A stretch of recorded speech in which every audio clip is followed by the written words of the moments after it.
Hello, this is Dr. G. Mailswamy, Professor, Department of Mechanical Engineering, K.S. Rangaswamy College of Technology, Tiruchengodu.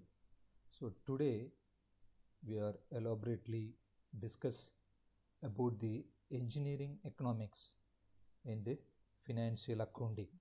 So engineering economics and financial accounting subject, its first unit is basic economics. So first of all we have to explain the economics. What is economics, definition of economics, and what is macroeconomics, what is microeconomics, and managerial economics. So economics is a study of man in the ordinary business life. Microeconomics, it is a study of everything in individual units. Example, individual demand, individual income, a small unit, a small concern, their economic activities are called microeconomic activities. So macroeconomic activities, it is the study of everything in aggregate units. So market demand, aggregate income. So apart from the national income, GDP, NDP, this like of large scale of study of economics is called macroeconomics. Next is managerial economics. Application of economics principle in business decision making is called managerial economics. So nature of managerial economic deals with it is considered as a study helpful in taking decision of firm related to economic. It is microeconomic in that is related to the firm. It is goal oriented profit maximization by optimal use of resources. So by using the resources, how we maximize the profit through optimization technique. So scope of managerial economics, demand analysis and forecasting for making choice of business. So that is what to produce and how much produce and what time we produce. So the demand analysis and forecasting based on the time and decision.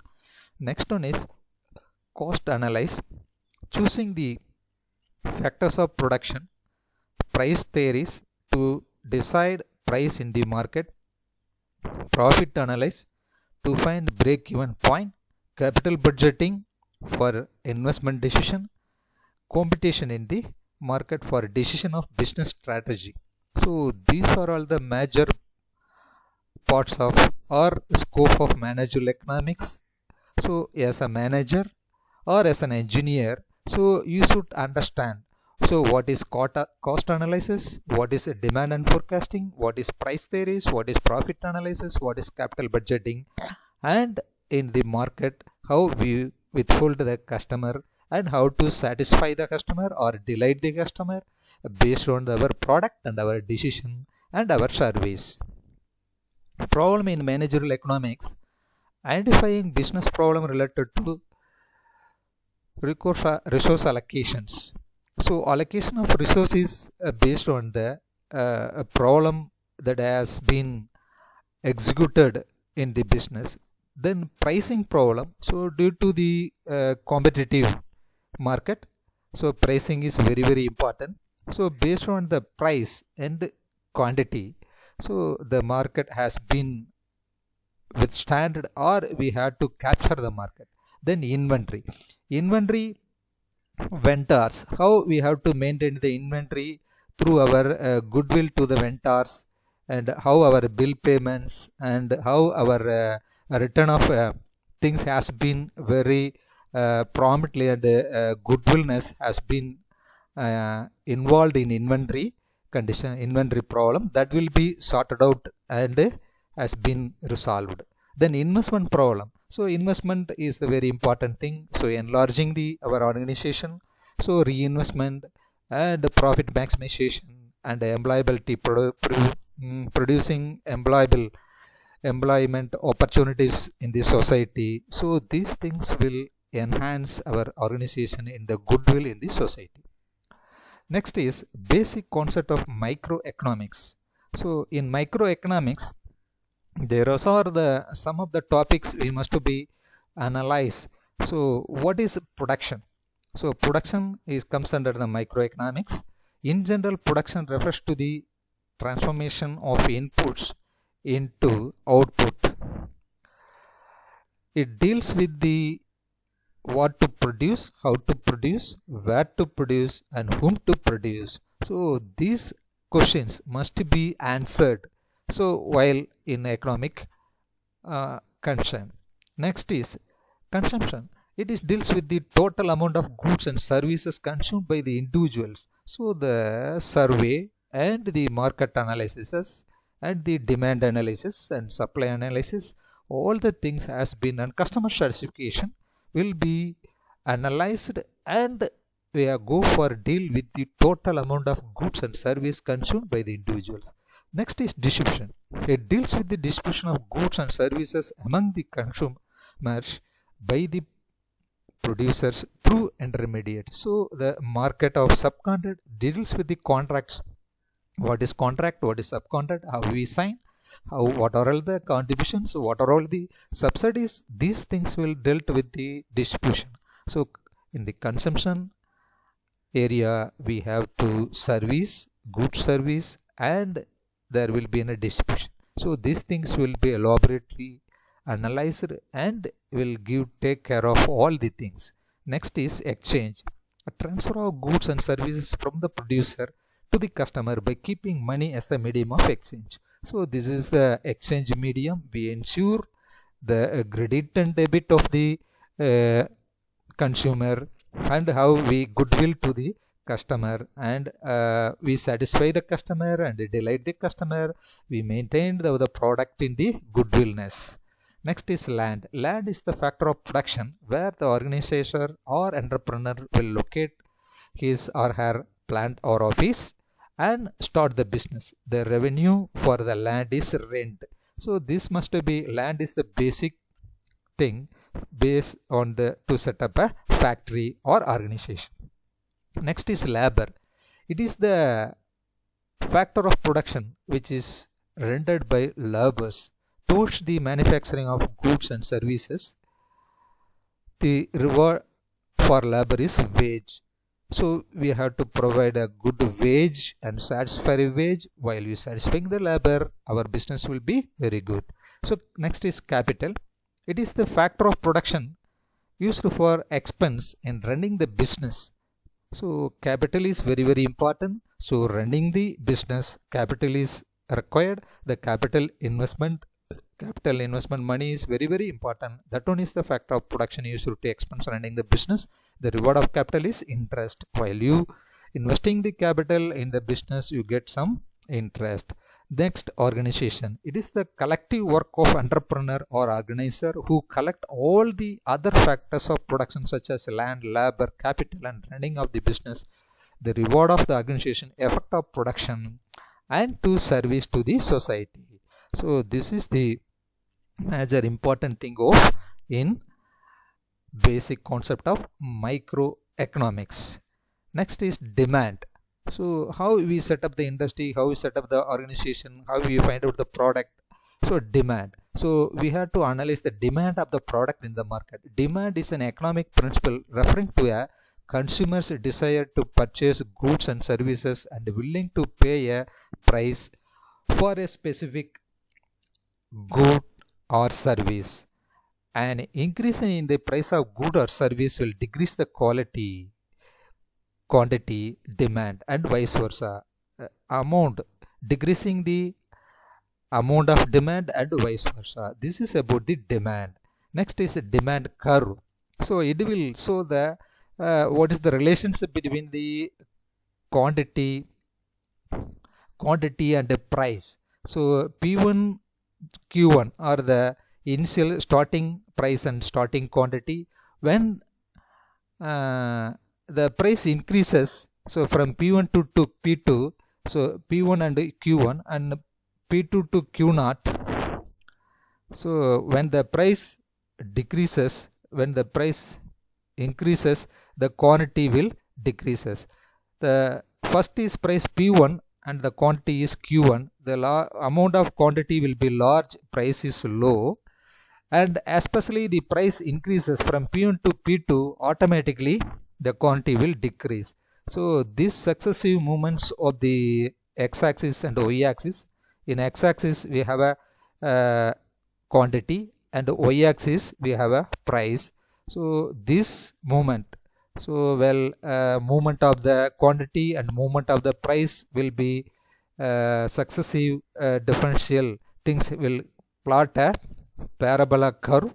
So this parabola curve, based on the parabola curve and point of the parabola curve, will decide what is the demand and what is the price in certain time. Based on the time and based on the requirements, so the demand curve will indicate determine the price and volume of the quantity.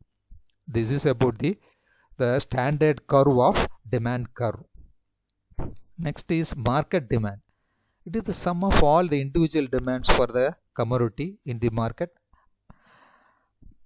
Management decision relating to production, cost to production, cost allocation, price advertising, budgeting, etc. call for an analysis of the market demand for the firm production. So market demand has been analyzed. Cost of production, cost of allocation, pricing, advertising, budgeting, all the things has been included from the individual demand for the commodity in the market. Law of demand. When the price of commodity rises, the demand for the commodity falls, and when the price of commodity falls, the demand of the commodity rise. So this is the law of command, vice versa. Next, factors affecting the demand.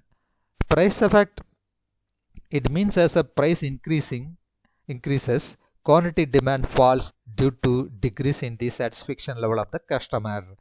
Substitution goods effect, example coffee and tea, Coke and Pepsi, pen and pencil, CD and DVD, rice and wheat. So substitution goods effect has been affect the price of the goods in the market. Then complementary goods, example tea, sugar, bread and butter, pen and refill, a brick and cement. So this, because of complementary goods, so what type of demand has been decreased or increased, price has been decreased or increased, what effect has been take places in the commodity complementary goods. When the sugar price increases, automatically tea price also increases. So here the coffee and tea in the substitution goods, when the coffee price increases, the sales of the tea must be very well, because of the tea price is low, coffee price is high, automatically so the majority of the people will prefer tea instead of go for coffee. So that is the substitution goods. And complementary means, so when the sugar price increases, automatically tea price increases. So bread and butter, so because of bread is butter price increases, automatically pen and refill, a brick and cement, both are complementary. So this is about complementary. So then exception of change in the price in future. If the price of the petrol is expected to rise in future, if the present demand will be increases. So expectations. So expectations of the change in the price will determine the demand will increase. So assumption of the price. So we assume that so in future the petrol price will increase, automatically the demand of petrol will increase. So some of the exception of the law of demand, so that will not comes under the law of demand. So that is a Veblen effect. So given paradox effect and speculation effects are there. So Veblen effect,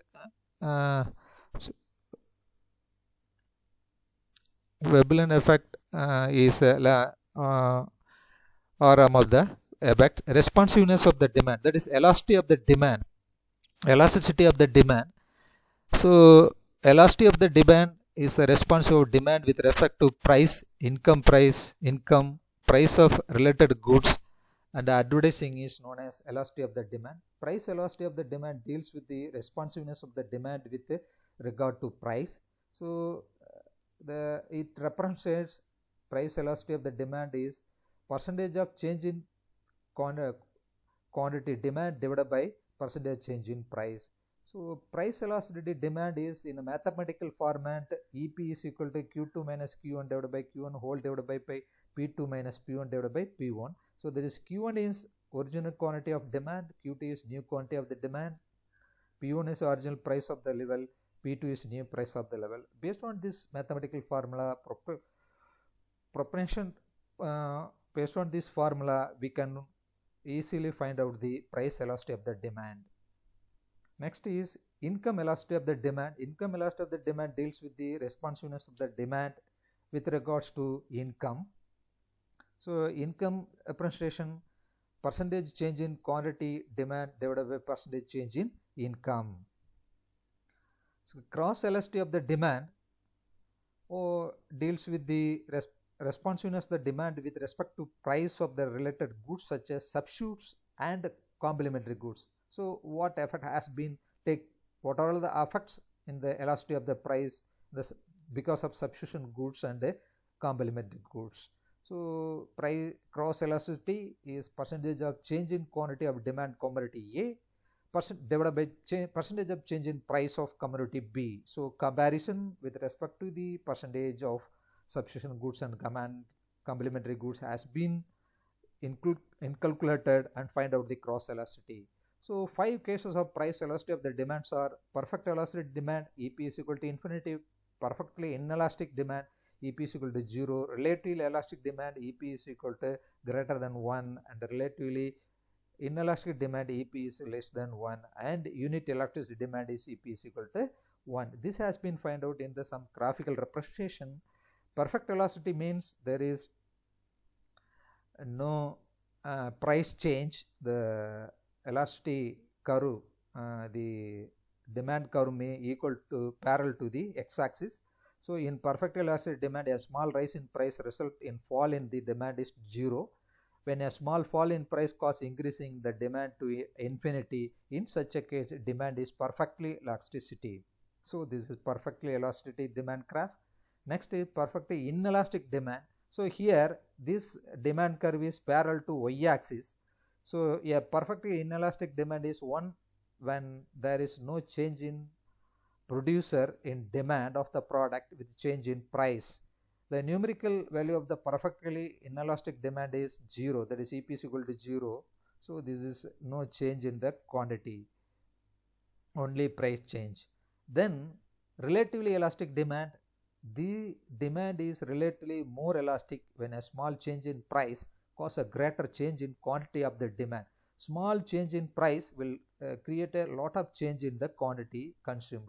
If the price of the product increases 20% and the demand of the product increased by 25%, this is called relatively inelastic. So P1, P2 is a small change. Here Q1, Q2 will change drastically. This is called a relatively elastic demand.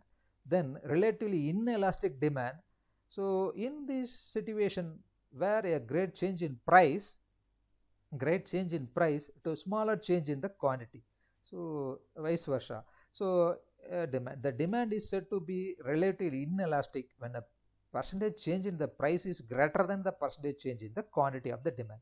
So quantity will be small change, automatically price will change very high. The very high price change, so only small amount of quantity will be changes. So from 5 to 3, from 0.5% to 1.5. So this is the relatively inelastic demand. Next is unit elasticity demand. Unit elasticity demand, so the demand is said to be unit when a change in price produce exactly the same percentage change in quantity demand of commodity. In such a situation, the percentage change in both price and quantity demand are equal. So P0 to P1, Q0 to Q1. So when the price increases, demand decreases.